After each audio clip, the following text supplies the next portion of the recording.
සුබ දවසක් වේවා ආදරණීය දූපතේ සමස්ත විෂය නිර්දේශයම ආවරණය කරමින් පැවැත්වෙන බහුවර්ණ ප්‍රශ්න පත්‍ර මාලාවේ 8 වන බහුවර්ණ ප්‍රශ්න පත්‍රයේ පිළිතුරු විවරණය සමගින් තමයි ඔබ දැන් එකතු වෙලා ඉන්නේ. ඔබ මේ වීඩියෝ හා සම්බන්ධ වීමට පෙර මේ වීඩියෝ ඩිස්ක්‍රිප්ෂන් එක යටතේ තියෙන පේපර් එක ඩවුන්ලෝඩ් කරගෙන පේපර් එක කරලා මේ ප්‍රශ්න පත්‍ර විවරණය හා සම්බන්ධ වීම ඔබට වඩාත් හොඳ ඵලදායී ප්‍රතිඵලයක් ලබා ගැනීමට උපකාරී වෙනවා කියන එක මම විශ්වාස කරනවා. හොඳයි අපි එහෙමනම් මුලින්ම මේ පිළිතුරු සාකච්ඡාවට පෙර මම ඔබගේ අවධානය යොමු කරන්නම් මේ ළමයින්ට තියෙන පොදු ප්‍රශ්නයක්. අපි මේ බහුවර්ණ ප්‍රශ්න පත්‍ර ටික මාගේ පන්තියට සහභාගී වෙන ළමුන්ට අමතරව දිවයිනේ විවිධ ප්‍රදේශවලින් WhatsApp මාධ්‍ය හරහා සම්බන්ධ වුණු ළමුන් සමග විශාල ළමුන් ප්‍රමාණයක් සමග මේ ප්‍රශ්න පත්‍රය කරා. ඒ අතරින් එක ළමයෙක් යොමු කරපු ප්‍රශ්නයක් මම හිතන්නේ ඔබට වැදගත් වේවි. මෙන්න මේ විෂය සම්බන්ධයෙන් තියෙන ගැටලු කිහිපයක් निराකරණය කර ගැනීමට. පළවෙනි එක තමයි මේ දරුවා කියනවා සර් මට ඉක්කෝන් තමා ගොඩක් අමාරු. ඉතින් මෙන්න මේක ඕනෑම විෂයකට අමාරු අදාළ වෙන ප්‍රශ්නයක් විදිහට මම දකිනවා. ඔබ මුල සිට අඛණ්ඩව විෂය හරියට අධ්‍යයනය කරේ නැත්නම් ඉතාමත් අමාරුයි. එහෙන් මෙහෙන් අරගෙන විෂයක් අධ්‍යයනය කරනකොට ඕනෑම විෂයක් අමාරු වෙන්න පුළුවන්. ඒකේ තියෙනවා ක්‍රමවේදයක්, මෙතඩ් එකක් තියෙනවා. ඒ අනුව ගමන් කළොත් ඔබට විෂය අමාරු වෙන්නේ නැහැ. මම උපකල්පනය කරනවා සටහන් සම්පූර්ණ වෙන්නේ නැතුව ඇති සමහර විට අඛණ්ඩව පන්ති සඳහා සහභාගී වෙන්නේ නැතුව ඇති. පාසලේ අධ්‍යයන කටයුතු සඳහා අඛණ්ඩව නියැලෙන්නේ නැතුව ඇති. ඒ පාඩමට අදාළ පසුගිය විභාග ප්‍රශ්න පත්‍ර ඒ මොහොතේම කරන්නේ නැතුව ඇති කියන උපකල්පනය මම තියෙනවා මේ ළමයා සම්බන්ධයෙන්. එතකොට ඉකෝන් තමයි ගොඩක් අමාරු වෙලා තියෙන්නේ. ඒතර ඉකෝන් වලට බය වෙලා තියෙනවා. ඉතින් එහෙම වෙන්න හේතුව තමයි ඔබ දන්නවා ඉකෝන් කියන්නේ තාර්කික විෂයක්. ඒක විද්‍යාවක් මත පදනම් වුණු විෂයක්. ඒතර මේක කටපාඩම් කරලා හරියන්නේ නැහැ. සමාජීය විද්‍යාවක්, මිනිසුන්ගේ හැසිරීම අපිට වටපිටේ බැලුවට පස්සේ හැමතැනම ප්‍රායෝගිකව ආර්ථික විද්‍යාව දැක ගන්න පුළුවන්කම තියෙනවා. ඒතර මේක ජීවිතයත් එක්ක සම්බන්ධ කරගෙන මේ හැමදාම ඉගෙන ගන්න ආර්ථික විද්‍යාව සංකල්ප එදිනදා ජීවිතයත් එක්ක සම්බන්ධ කරගෙන ඉතා පහසුවෙම පුළුවන්. මොකද සෑම මිනිසෙක්ම ලෝකේ එදිනෙදා කරන්නේ ආර්ථික තීරණ. ඉතින් මේක සම්බන්ධ කරලා හිතුවට පස්සේ මේ විෂය ඉතාම ආසාවෙන් ඉගෙන ගන්න පුළුවන් බොහොම රසවත් විෂයක් බවට පත් වෙන එක නොඅනුමානයි. ඊළඟට තියෙන ප්‍රධාන ප්‍රශ්නේ මෙන්න මේ විභාගයේ සම්බන්ධයෙන් තියෙන ප්‍රශ්නය MCQ 50න් 30ක් හරියන්නේත් නැහැ. ඔබ දන්නවා පේපර් එකට MCQ ප්‍රශ්න පත්‍රයට ලකුණු 100න් 50ක් ලැබෙනවා. ලියන රචනා ප්‍රශ්න පත්‍රයට 150ක් ලැබෙනවා. ඒතර අපි උපකල්පනය කරමු එක ළමයෙක් ලියන රචනා ප්‍රශ්න පත්‍රයට ලකුණු 150න් 50ම ගත්තා. එතකොට MCQ එකට 25යි ගත්තේ. ඔන්න මේ දරුවට මේ ළමයට පුළුවන් ඒ සාමාර්ථයකට යන්න. නමුත් මේක ඔබ දන්නවා ප්‍රායෝගික තත්වයක් නොවේ. දෙවන ප්‍රශ්න පත්‍රය සඳහා 50න් 50ක් ගන්න ළමයෙකුට MCQ මම විශ්වාස කරනවා 25ට වඩා ලකුණු කරගන්න පුළුවන්. ඉතින් මේ සංයෝජනයට වඩා ඔබ පුළුවන් තරම් MCQ ලකුණු සීමාව ඉහළ දමා ගන්න තරමට ඔබගේ ඒක සුරක්ෂිතයි. අනිවාර්යෙන්ම MCQ 25ට වඩා වැඩිපුර ගත යුතුයි. සාමාන්‍යයෙන් MCQ 35ක් විතර ලකුණු කරගන්න ඔබ හැකියාව තියෙනවා නම් මේක 50න් 50ටම යන්න ඕන. නියත වශයෙන්ම 50න් 50ට යන්න පුරුදු විය යුතුයි ඔබ. අපි හිතමු මේ වෙලාවේ අමාරුම කියලා හිතන කෙනෙක් 35ක් දක්වාවත් යන්න පුළුවන්කම තිබුණොත් ඔබට පුළුවන් 50න් 40ක් ලබාගෙන දෙවෙනි එකේ ප්‍රශ්නයක්ම පිළිතුරු වැරදුනත් එක කොටසක්ම වැරදුනත් ඒ සාමාර්ථයක් කරා යන්න. ඉතින් ඔබ දන්නවා මේ සාමාර්ථ කියන එක උසස් පෙළදී වැදගත් කාරණාවක් නෙවෙයි. ඒ සාමාර්ථය පිරලා තියෙන ලකුණු ගන්න තමයි වැදගත් වෙන්නේ. 75 කියන්නේත් ඒ සාමාර්ථයක්. ඒ වගේම 100 කියන්නේත් ඒ සාමාර්ථයක්. මේ ඒ සාමාර්ථ දෙක ගන්න ළමයි දෙන්නගේ ලකුණු පරතරය ලකුණු 25ක් තියෙනවා. ලකුණු 25ක් තියෙනවා. ඒ නිසා ඔබ ඒක ලකුණු වලින් පුරව ගන්න උත්සාහයක් තමයි කළ යුතු වන්නේ. ඉතින් මෙතනදී අවධාරණය කළ යුතු කරුණ ගොඩක් ළමුන් කියන දේ තමයි MCQ ප්‍රශ්න තමයි අමාරු. මොකද ආර්ථික විද්‍යාව ප්‍රශ්න පත්‍රය සඳහා තමයි වාණිජ්‍ය ශිෂ්‍යයන් ගිහිල්ලා මුලින්ම විභාගයට මුහුණ දෙන්නේ. එතකොට ඒ විභාග පීඩනයත් එක්ක අත්දැකීම් අඩුකමත් එක්ක විභාගය සම්බන්ධයෙන් තියෙන ඒ ප්‍රශ්න පත්‍රයේ වර්ධින තියෙන ප්‍රවණතාවය වැඩි. ඒ නිසා මේකට ඔබ මනා පුහුණුවක් හොඳ පුහුණුවක් ලබා ගත යුතුයි. පුහුණුව තුලින්ම තමයි ඔබගේ අඩුපාඩු හඳුනා ගන්න පුළුවන්. මේ විභාග පවත්වන අතරේ මම දැකපු දෙයක් තමයි සමහර ඉතා පහසු ප්‍රශ්න ඒ සීමිත කාල සීමාව තුළ ළමයට කරගන්න අපහසු බවට පත් වෙනවා. නමුත් කාලය පැය 2ක් 3ක් විතර දුන්නා නම් මේව කරන්න විශාල කාලයක් ලබා දුන්නා නම් ඉතා පහසුවෙන් මේ ප්‍රශ්න වලට උත්තරය යොමු වෙන්න තිබුණා. ඉතින් මේ කාලය සහ දැනුමත් එක්ක කරන සටනක් විභාගය කියන්නේ. මේ සඳහා තාක්ෂණික පුහුණුව ලබා ගන්න, තාක්ෂණික දැනුම විභාගය සම්බන්ධයෙන් තියෙන තාක්ෂණික දැනුම ලබා ගන්න නම් ඔබ අඛණ්ඩව පුහුණු වීම වල නිරත විය යුතුයි. පසුගිය විභාග ප්‍රශ්න පත්‍ර, අනුමාන ප්‍රශ්න පත්‍ර කරමින් නිරත විය යුතුයි. එතකොට මේ දරුවගේ අවශ්‍යතාවය ඒකක් ගන්න MCQ අවශ්‍යයි නේද කියන එක අනිවාර්යෙන්ම ඒකක් ගන්න. එහෙනම් MCQ වල අවශ්‍යතාවය මෙන්න 25ට වැඩි විය යුතුයි. ඔබ 35 මට්ටමේ ඉන්නවා නම් නියත වශයෙන්ම ඒක සුරක්ෂිතයි කියලා කියන්න පුළුවන්. මොකද විෂය නිර්දේශය පුරා යන MCQ ප්‍රශ්න පත්‍රයට ලකුණු 35ක් ගන්න ළමයෙකුට මේ ප්‍රශ්න 5ට සූදානම් වෙන ගිහිල්ලා 40ක් ගන්න එක අමාරු කාරණාවක් නෙවෙයි. අත්දැකීමෙන් මා දන්නා පරිදි. හොඳයි. එහෙමනම් අපි යමු බහුවර්ණ ප්‍රශ්න පත්‍ර සාකච්ඡාව සඳහා. පළවෙනි ප්‍රශ්නය ආර්ථිකයක නිෂ්පාදන හැකියා සමීකරණය. ඔබ දන්නවා සමීකරණය දෙන්න පුළුවන් අවස්ථාව ගණිත අපිට ආර්ථික විද්‍යාව භාවිතන ආකාරයට මේකේ සමීකරණය දිය හැකි ආකාරය තමයි සමීකරණය දෙන්නේ ස්ථාවර ආවස්තික පිරවැයක් තියෙනකොට. එහෙනම් අපිට නිගමනය කරන්න පුළුවන් මේ ඉතා කෙටියෙන් මම උත්තරයට යන විදියක් කියන්නම්. ස්ථාවර ආවස්තික පිරවැය තියෙන්න ඕන. ඊළඟට ස්ථාවර ආවස්තික පිරවැයේදී නිෂ්පාදන වක්‍රයේ හැඩය සරල රේඛීයයි. ඒ වගේම සම්පත් සමජාති හේතුව තමයි සම්පත් සමජාති වීම හා තාක්ෂණය සමාන වෙයි. ඉතින් මෙතන ගණිතය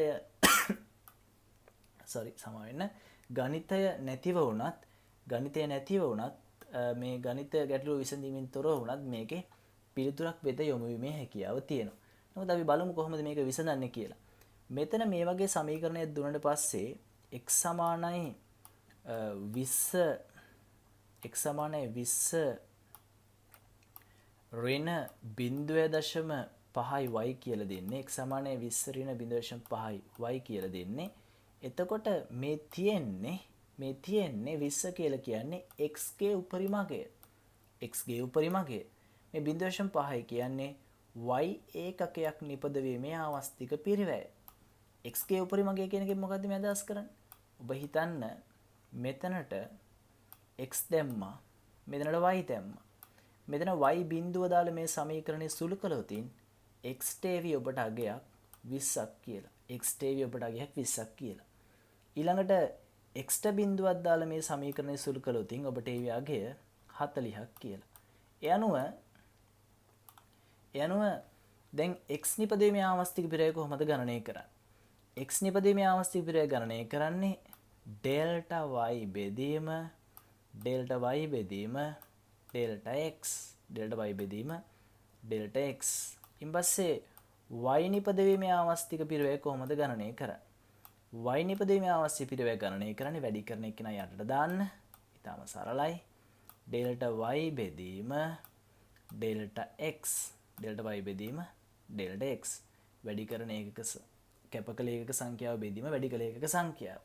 එතකොට මෙතන ඩෙල්ටා y ට අපිට ගන්න පුළුවන් මේ වෙනස 40යි. 40 බෙදීම ඩෙල්ටා x ට ගන්න පුළුවන් 20යි කියලා. 40 බෙදීම 20 එහෙනම් අපිට එන උත්තරේ කීයද? 2ක් කියලා එනවා. එහෙනම් x ඒකකයක් නිපදවීමේ ආවස්තික පිරිවැය 2යි කියලා එනවා. එහෙනම් ඒකත් හරි. y ඒකක වලින්. ඊළඟට මෙතන ඩෙල්ටා x ගේ අගය 20යි. 20 බෙදන්න 40න් ඩෙල්ටා y 40යි. 20 40න් බෙදුවට පස්සේ එනවා අපිට අගය 0.5යි කියලා. 0.5යි කියන්නේ මොකද්ද? x ඒකකයක් නිපදවනකොට y ඒකක 0.5ක් කැප කරනවා. එහෙනම් මෙන්න මේක තමයි නිවැරදි පිළිතුරු බවට පත් වෙන්නේ. රයිට්. අපි යන් ඊළඟ ප්‍රශ්නෙට. ආර්ථිකයක වර්තමාන නිෂ්පාදනය යොදාගත හැකි සම්පත් පූර්ණ වශයෙන් සහ උපරිම කාර්යක්ෂමතාවයෙන් භාවිතා කර. පූර්ණ වශයෙන් සහ උපරිම කාර්යක්ෂමතාවයෙන් භාවිතා කරනවා කියලා කියන්නේ නිෂ්පාදන හැකියා මායිම මත කටයුතු කරන ආර්ථිකයක්. නිෂ්පාදන හැකියා මායිම මත කටයුතු කරනවා. පාන් සහ පරිප්පු තමයි නිෂ්පාදනය කරන්නේ. පාන් සහ පරිප්පු නිෂ්පාදනය කරනවා. එතකොට නිෂ්පාදනය කිය මායිමක් කඳින් මෙන්න නිෂ්පාදනය කිය මායි මේ මායිම මත තමයි කටයුතු කරන්නේ. මායිම මත කටයුතු production possibility curve. පරිප්පු නිබදවයි නිෂ්පාදනය කිය මායිම මත ඉන්නවා. පාන් නිමවම වැඩි කළොත් මෙන්න මේ මායිම මත ඉඳලා පාන් නිමවම වැඩි කළොත් මොකද වෙන්නේ කියලා අහනවා. පාන් නිමවම වැඩි කළොත් වෙන්නේ මේ වැඩි කරන නිමවමේ ආවස්තික පිරිවැය වැඩි වෙනවා. කැප කරන නිමවමේ ආවස්තික පිරිවැය අඩු වෙනවා. මේක සංඛ්‍යාත්මක ගණනය කිරීමකින් තමයි වඩාත් හොඳින් අවබෝධ කරගන්න පුළුවන් වෙන්නේ. ඊළඟට එන මොකද වෙන්නේ? පාන් නිමවම වැඩි වෙනවා. පාන් නිපදවීමේ ආවස්තික පිරිවැය වැඩි වේ. පරිප්පු නිපදවීමේ ආවස්තික පිරිවැය අඩු වේ. මෙන්න මේක තමයි නිවැරදි පිළිතුර බවට පත් වෙන්නේ. හිතන්න මේකේ අනිත් පැත්ත උනා කියලා. පරිප්පු නිෂ්පාදනය වැඩි කරා කියලා හිතමු. පරිප්පු නිෂ්පාදනය වැඩි වුණා නම් වෙන්නේ මොකද්ද? මේ අක්ෂ දෙක අනිත් පැත්තට නම් ගියේ මෙන්න මෙහෙම පරිප්පු නිමව වැඩි කරා නම් වැඩි කරන එක්කෙනා පරිප්පු නිෂ්පාදනය කිරීමේ ආවස්තික පිරිවැය වැඩි වෙනවා. පාන් නිෂ්පාදනය කිරීමේ ආවස්තික පිරිවැය අඩු වෙනවා. ඔබ මේක නිෂ්පාදන හැකියා ලේඛනයකින් ගණනය කරලා මේක තහවුරු කර ගැනීමේ හැකියාව තියෙනවා. ඉතින් සරලව මේක මතක තියාගන්න. ඊටම සරලයි. වැඩි කරන එක්කෙනාගේ ආවස්තික පිරිවැය වැඩි වෙනවා. කැප කරන එක්කෙනාගේ ආවස්තික පිරිවැය අඩු වෙනවා කියලා මතක තියාගන්න. ඊටම සරලව එතකොට ඔබට පිළිතුරකට යන්න පුළුවන්. රයිට්. එහෙනම් දෙවෙනි ප්‍රශ්නය සඳහා පිළිතුර වඩපත් වෙනවා තුන්වෙනි කොටස. ඊළඟ තුන්වෙනි ප්‍රශ්නය සමතුලිත මිල රුපියල් 20ක් වන සමතුලිතයේදී ව්‍යාපාරික අයභාරය 1600කි. අතර අපි බලමු භාණ්ඩේ මිල මෙන්න ඊළඟට භාණ්ඩේ මිල ගත්තා. ඊළඟට අපි ගමු ප්‍රමාණය භාණ්ඩේ මිල සහ ප්‍රමාණය අරන් ඉල්ලුම් වක්‍රයක් අඳිමු. මෙන්න ඉල්ලුම් වක්‍රයේ P මිල අක්ෂය මෙන්න ප්‍රමාණ අක්ෂය බිඳුවයි කියලා ගන්න. මෙන්න අපි යන්නේ ඉල්ලුම් වක්‍රය D. ඊට පස්සේ කියනවා සමතුලිත මිල 20ක් වන අතර ව්‍යාපාරික අයභාරය 1600කි. ඊළඟට පාරිභෝගික අතිරික්තය 800ක් වේ කියලා තියෙනවා. මිල ඉල්ලුම් නම්‍යතාවය ඒකීය වේ කියලා තියෙනවා. මිල ඉල්ලුම් නම්‍යතාවය ඒකීය වේ. සැපයුම් වක්‍රය දිගේ ගමන් කරන විට නම්‍යතාවය නොවෙනස් වේ. එහෙනම් බලමු ඔබ දන්නවා මිල ඉල්ලුම් නම්‍යතාවය ඒකීය වෙනවා නම් ඒකේ අදහස තමයි ඉන්නේ ඉල්ලුම් වක්‍රයේ මධ්‍ය ලක්ෂයේ. ඉල්ලුම් වක්‍රයේ මධ්‍ය ලක්ෂයේ ඉන්නේ. එතකොට ඉල්ලුම් වක්‍රයේ මධ්‍ය ලක්ෂයේදී ඊළඟ කරුණ තමයි පාරිභෝගික මේ පැහැදම නැත්තම් ව්‍යාපාරික අයභාරය උපරිමයි. ඉල්ලුම් වක්‍රයේ මධ්‍ය ලක්ෂයේදී ඉන්නේ. සමතුලිත මිල රුපියල් 20යි. සමතුලිත මිල රුපියල් 20යි. ඊළඟට මෙතන 1600ක් කියනවලු මිල වැඩි කිරීම ප්‍රමාණය. 1600යි මිල වැඩි කිරීම ප්‍රමාණය අයභාරය. එහෙනම් අපිට එනම ඇති ප්‍රමාණය 80යි කියලා. ප්‍රමාණය 80යි. එහෙනම් උපරිම ප්‍රමාණය ඉල්ලුම් වක්‍රයේ මධ්‍ය ලක්ෂය නම් මැද ප්‍රමාණය 80 නම් උපරිම ප්‍රමාණය 160යි. ඊළඟට මැද මිල 20 නම් උපරිම මිල 40යි කියලා අපිට ගන්න පුළුවන්. මොකද මධ්‍ය ලක්ෂයේදී නම්‍යතාවය ඒකීය වෙනවා. ඊළඟට සැපයුම් වක්‍රය දිගේ ගමන් කරන විට නම්‍යතාවය නොවෙනස්ව පවතී. එහෙනම් සැපයුම් වක්‍රය දිගේ ගමන් කරන විට නම්‍යතාවය නොවෙනස්ව පවතින අවස්ථාව තමයි ඒකීය නම්‍ය සැපයුම. පූර්ණ නම්‍යයක් තියෙනවා, පූර්ණ අනම්‍යයක් තියෙනවා. උත් මේ ගාන බැලුමටම අපිට හිතා ගන්න පුළුවන් විචල්්‍ය පිරිවැයට කිසියම් අගයක් එන නිසා මේ තියෙන තොරතුරුත් එක්ක මෙන්න මේ ඒකීය නම්‍ය කියලා නිවැරදිව ගානේ තොරතුරු දුන්නා නම් හරි පූර්ණ නම්‍ය අනම්‍ය නොවන අවස්ථාවක් කිව්වත් හරි. නමුත් මෙතන තියෙන තොරතුරු ප්‍රමාණවත් මේ මූලයෙන් ආරම්භ වන සැපයුම් වක්‍රයක් අඳින්න. ඊළඟට අහනවා මේක සම්බන්ධයෙන් ප්‍රශ්න ටිකක්. නිෂ්පාදන අතිරික්තය කීයද කියලා අහනවා. මෙන්න මේ තමයි නිෂ්පාදන අතිරික්තය. ඒතර මේ කොටසේ වර්ගඵලය ඔබ ගණනය කරාම නිෂ්පාදන අතිරික්තය ගණනය කරගන්න පුළුවන්. නිෂ්පාදන අතිරික්තය බවට පත් වෙනවා 20න් බිඳුවක් අඩු කරලා 80න් වැඩි කරන 20 වැඩි කිරීම 40 කියලා ගත්තත් හරිනේ. දෙකෙන් බෙදන්න ඕන ත්‍රිකෝණයක් නිසා 20 වැඩි කිරීම 40 එහෙනම් 800යි කියලා එන නිෂ්පාදන අතිරික්තය. මෙන්න මේ දෙකම හරි. මේ තුනම හරි. ඊළඟට ආර්ථික අතිරික්තය. ආර්ථික අතිරික්තය කියන්නේ මෙන්න මේ ත්‍රිකෝණ දෙකේම එකතුව මෙන්න මේ කොටස තමයි පාරිභෝගික අතිරික්තය. එතකොට පාරිභෝගික අතිරික්තයත් එන්නේ 40 20ක් ගියම 20යි 20 වැඩි කිරීම 40 එකත් 800යි එන්නේ. එහෙනම් නිවැරදි පිළිතුර දැම්ම අපිට හොයාගන්න පුළුවන්කම තියෙනවා. ඉදිරියටත් අපි පාරිභෝගිකයා ගෙවීමට කැමති මුළු වියදම. ඒ කියන්නේ මුළු විචල්්‍ය පිරිවැය, මුළු උපයෝගීතාවය කියන එක. පාරිභෝගිකයා ගෙවීමට කැමති මුළු වියදම කියන්නේ මෙන්න මේ ප්‍රමාණය. එයා ගෙවන්න කැමති මේ ප්‍රමාණය. මොකද ඉල්ලුම් වක්‍රේ නිරූපණය වන්නේ පාරිභෝගිකයා ගෙවීමට කැමති ප්‍රමාණය. මිල කියන්නේ වෙළඳපොලේ සැබෑ ලෙස ගෙවන ප්‍රමාණය. එහෙනම් ගෙවීමට කැමති ප්‍රමාණයට ඉහළින් ගෙවීමට කැමති ප්‍රමාණයෙන් ඇත්තටම ගෙවන ප්‍රමාණය අඩු කරන් පස්සේ තමයි මේ පාරිභෝගික අතිරික්තය එන්නේ.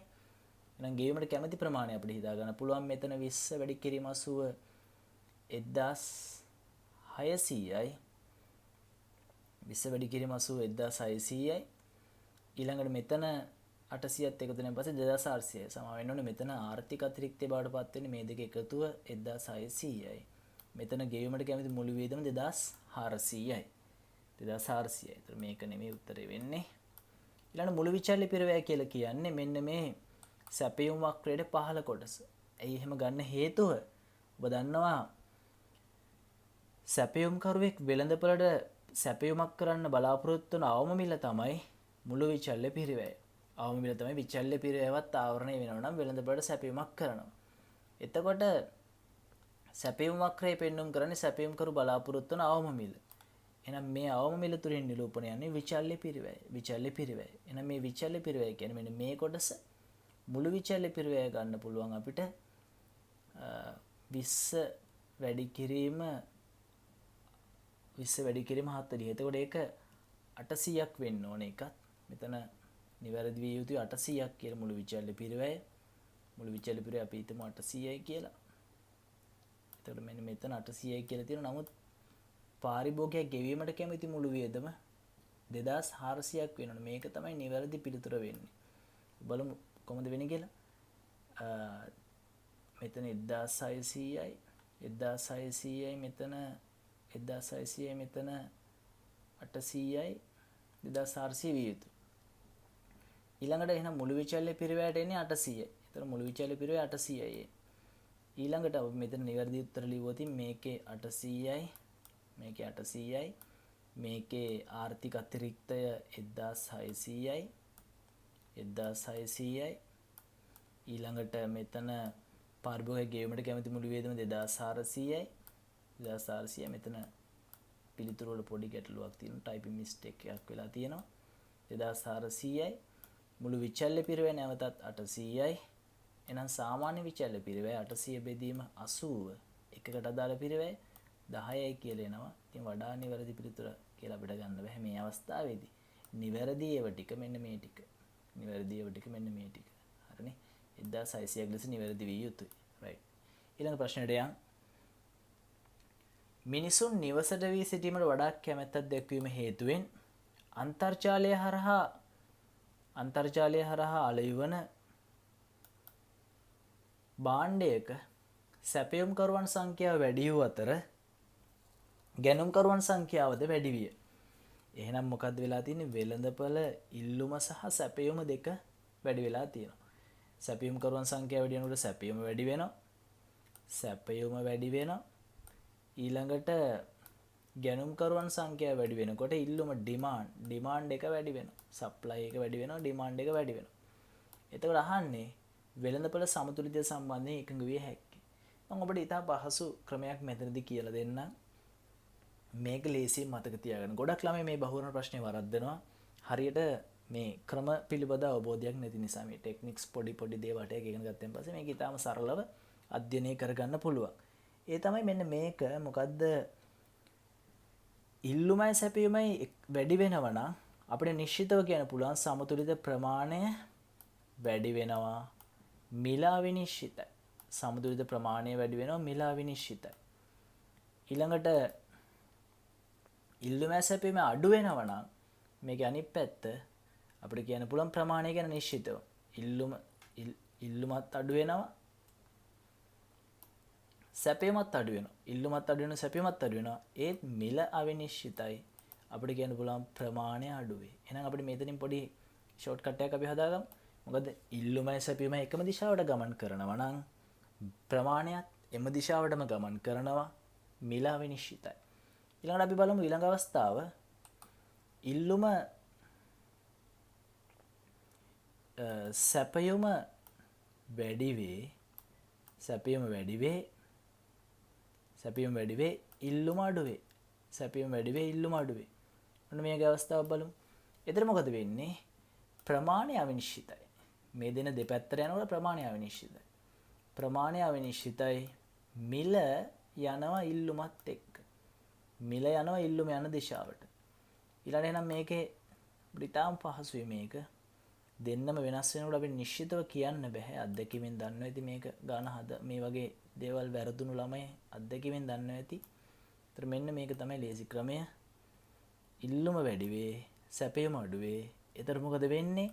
මිල වැඩි වෙනවා. මිල යන ඉල්ලුමත් එක්ක මිල වැඩි වෙනවා. ප්‍රමාණය අවිනිශ්චිතයි. ඉතින් මෙන්න මේ විදිහට මේක මතක තියාගත්තා නම් ඊටාම සරලයි. ඔබට විශාල ප්‍රස්ථාර 16ක් ඇඳලා 12ක් ඇඳලා මතක තියාගන්න දැනුම ඊටාම සරලව මේක මතක තියාගන්න පුළුවන්. එහෙනම් මොකද්ද මේ දැනුම? සැපයුම ඉල්ලුම සැපයුම වැඩි වෙනකොට ප්‍රමාණයත් එයාලත් එක්කම වැඩි වෙනවා. මිල අවිනිශ්චිතයි. ඉල්ලුම සැපයුම අඩු වෙනකොට ප්‍රමාණය ඒ පැත්තට ඒ දිශාවටම අඩු වෙනවා. මිල අවිනිශ්චිතයි.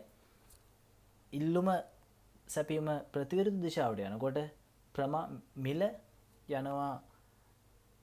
යනවා ඉල්ලුම යන දිශාවට. ප්‍රමාණය අවිනිශ්චිතයි. ප්‍රමාණය අවිනිශ්චිතයි. රයිට්. එහෙනම් මේකදී අපි බලමු මොකද්ද උත්තරේ කියලා. දැන් සරල උදාහරණයක් විදිහට මේකේ තියෙන தত্ত্বය ඇඳලා බලමු අපි. මොකද්ද මේ කියන දේ ඇත්ත කියලා අපි කියනවා සැපයුම වැඩි වුණොත් ඊපස්සේ ඉල්ලුම වැඩි වුණොත් වෙන දේ තමයි ප්‍රමාණය වැඩි වෙන්න ඕන මිල අවිනිශ්චිතයි. එහෙනම් අපි බලමු මෙන්න ඉල්ලුම ඇඳ මෙන්න සැපයුම ඇඳ මම නම් කිරීම කරන්නේ මෙහෙම අඳින්න එපා. අනිවාර්යයෙන්ම සම්පූර්ණයෙන් ඇඳලා නම් කරන්න. ඒක පුරුදු වෙන්න. මේ වෙලාවේ මම කාලය ඉතිරි කරගන්න අවශ්‍ය නිසා මම ඒක කරන්නේ. එතකොට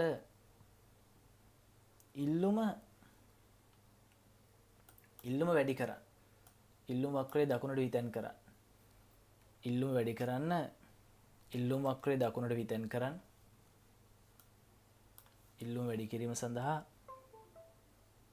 ඉල්ලුම් වක්‍රය දකුණට විතැන් කරන්න. පොඩි මවුස් එකේ දෝෂයක් ආවා.